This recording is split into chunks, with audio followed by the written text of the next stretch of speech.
Now to the developing investigation into the submersible implosion in the Atlantic. The U.S. Coast Guard is leading the probe and has convened a Marine Board of Investigation.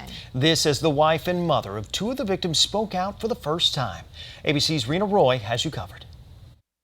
For the first time since the deep-sea tragedy that killed her son and husband, Christine Dawood speaking out in an interview with the BBC. The sentence, "we lost comm," I think that would be a sentence I would never want to hear in my life again.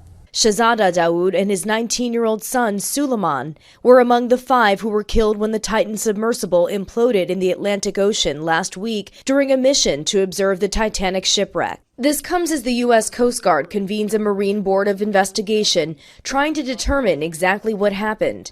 The MBI can make recommendations to the proper authorities to pursue civil or criminal sanctions as necessary. New images show the robotic vehicle Odysseus 6K that initially discovered the debris field 1,600 feet from the Titanic, over 2 miles below the surface. Submersible expert Carl Stanley says after he went on an experimental dive in the Bahamas in 2019 in the sub, he exchanged emails with the late OceanGate CEO Stockton Rush expressing serious concerns. Rush was also on board the Titan when it imploded.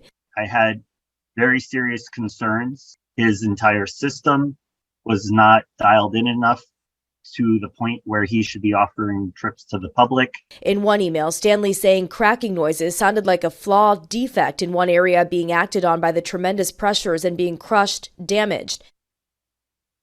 In that email exchange, Rush emphasized his dedication to safety, saying, "I canceled last year's expedition and will cancel this year's or even shut down the company before I will operate an unsafe sub."